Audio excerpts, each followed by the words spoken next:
हाय, hello, नमस्कार मैत्रिणींनो. स्वागत आहे तुमचं मी आणि माझी कला या आपल्या यूट्यूब चॅनलमध्ये.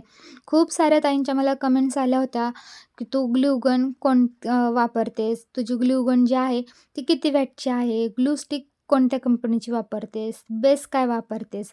हे मटेरियल आहे ते कुठून घेतेस? बरेच प्रश्न. तर या सर्व प्रश्नांची उत्तरे आज तुम्हाला या एकाच व्हिडिओमध्ये मी देणार आहे. आता राहिला प्रश्न फर वूलनचा. तर आपल्याला अशा प्रकारचे बॉल्स शॉपमध्ये अवेलेबल नसतात. ते आपल्याला शॉपवाले अशा सुट्ट्या जो गट्टा आहे ना वूलनचा तो आपल्याला देतात. आता एका ताईने कमेंट केली होती, की मला हा बिझनेस सुरू करायचा आहे, पण कसा करू? अगदी कमी खर्चामध्ये 800 ते 900 मध्ये सुरुवातीला तुम्ही 3 ते 4 कलर आणून अगदी छोट्यापासून तुम्ही या बिझनेसची सुरुवात करू शकता. आणि आता हे मटेरियल निवडायचं कसं? ही जी ऑरेंज कलरची उलन पाहू शकता तुम्ही, ती पातळ आहे आणि ही जी ग्रीनवाली आहे ना, तर ती त्याहून थोडीशी जाड आहे. तर कधी पण मटेरियल निवडताना हे जे जाडवाली उलन आहे तीच घ्यायची आहे आणि जी पातळवाली असते बारीक, तर ती थोडीशी हलक्या क्वालिटीची असते. जिथं आपल्याला जाडवाली 2 लेयरमध्ये आपलं काम होणारं असतं, तिथं ही जी आहे ना पातळवाली, ते तिथं 4 ते 5 आपल्याला लेयर्स त्याचे द्यावे लागतात. त्यामुळं ही जास्त देखील लागती आणि याने काम देखील आपलं वाढतं. तर आता हे सुट्टे मिळालेले बंच जे आहेत ना, रिकाम्या वेळेमध्ये तुम्ही आवर्जून असे बॉल्स बनवून ठेवायचे आहेत, की जेणेकरून काम करताना आपल्याला पटकन हाताखाली ती वूलन आपल्याला वापरता येईल. आता बऱ्याच ताईंचं मला कमेंट्स होत्या, की ब्लॅक कलरचं काय आहे? सो तो ब्लॅक कलरचा पेपर नाही आहे, ते रेक्झिन आहे. रेक्झिनमध्ये बऱ्याच क्वालिटी आहेत आणि त्याचा प्राईस देखील कमी जास्त आहेत. आता हे रेक्झिन निवडायचं कसं? तुम्ही ते ब्लॅक कलरचं पाहिलंच आहे. आता इथं जे मी खाली अंथरलेलं आहे, तर ते व्हाईट कलरचं आहे. हे वापरलं जातं सोफा कव्हरसाठी आणि जे ब्लॅक कलरचं आहे, तर ते गाड्यांच्या सीट कव्हरसाठी ते वापरलं जातं. आता हे जे व्हाईटवालं आहे, याचा जो आतला बेस आहे ना, तर तो कॉटनचा आहे. कॉटनचं इथं रेक्झिन वापरल्याने काय होणार आहे, जो ग्लू गन वापरल्याने त्यावरती आपण जे फर वूलन चिटकवणार आहोत ना, तर ते व्यवस्थित चिटकलं जातं. वॉटरप्रूफ आपलं काम राहतं आणि अजिबात जे आहे ना हे रेक्झिन ते गोळा जरी केलं, गुंडाळून ठेवलं तरीसुद्धा त्याला घडी पडत नाही. ते त्याच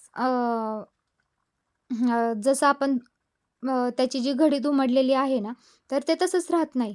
त्यामुळं यावरती आहे ना काम करणं अगदी सोपं राहतं.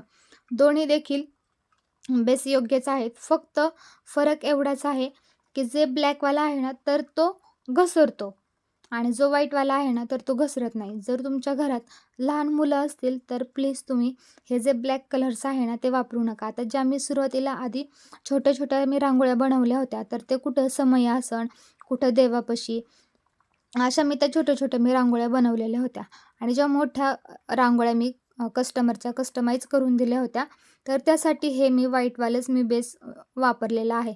कारण कस्टमरला देताना काम हे नेहमी चोख देणं हेच आपलं कर्तव्य आहे.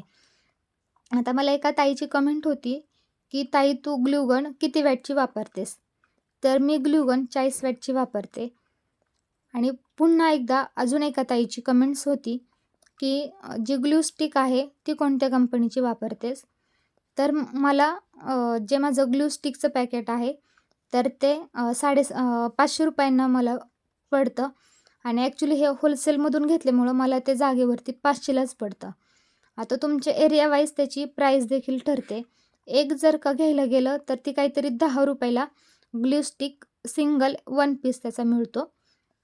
आता इतक्या कमी क्वांटिटीमध्ये मी अजून मटेरियल स्वतः आणलेलं नाही आहे, त्यामुळे मी सांगत नाही आहे. पण जी प्राईज आहे ना त्याची, ती मी ऐकून आहे. ती मी तुमच्यासोबत इथं मी शेअर केलेली आहे. आता ग्लू गनची जी वायर आहे, ती छोटी असते. त्यामुळे जे हे सप्लिमेंट हे येतो ना आपल्याला बोर्ड, तर तो इथं यूज करते मी. आणि मैत्रिणींनो, इथून पुढे आपण स्टेप बाय स्टेप प्रत्येक रांगोळीचं मेजरमेंट घेऊन, पेपर कटिंग करून आणि त्यानंतरूनच आपण रेक्झिनवरती ते जी डिझाईन आहे ना, ती ड्रॉ करून कटिंग केलेल्या पेपरच्या साहाय्याने आपण स्टेप बाय स्टेप तुम्हाला रांगोळी मी शिकवणार आहे. त्यासाठी तुम्ही आत्ताच आपल्या चॅनलला सबस्क्राईब करून ठेवा आणि कमेंट करत चला. त्याने काय होतं, अजून नवनवीन व्हिडिओ तुमच्यापर्यंत लवकरात लवकर पोहोचवण्याचा प्रयत्न करणार आहे. तुम्हाला देखील सोप्या पद्धतीमधून खूप साऱ्या छान छान रांगोळ्या शिकायला मिळणार आहेत. ऑनलाईन देखील बऱ्याच प्रकारच्या ज्या ग्लू स्टिक आहेत ना, त्या अवेलेबल असतात. पण त्यावरती कंपनीचं नाव वगैरे काहीच मेन्शन केलेलं नसतं. त्यामुळे आपण त्या प्रॉडक्टची खात्री देऊ शकत नाही. आता ही पण पाहू शकता, ही रांगोळी माझ्या स्वतःसाठीच बनवलेली होती. एका ताईची कमेंट्स होती, ताटाभोवतीची रांगोळी त्यांना हवी होती, म्हणून ही मी बनवली. आता ही जी आहे फ्लावर्सची रांगोळी, तर ती समय असून म्हणून मी बनवलेली होती. हे देखील वेलकमची ब्लॅक बेसमध्येच मी बनवली होती. ह्या ज्या साध्या रांगोळ्या आहेत, ह्या मी माझ्यासाठीच बनवल्या होत्या आणि ज्या व्हाईट कलरचा मी बेस यूज करून रांगोळी बनवते, तर ती मी कस्टमरला कस्टमाइज करून देते.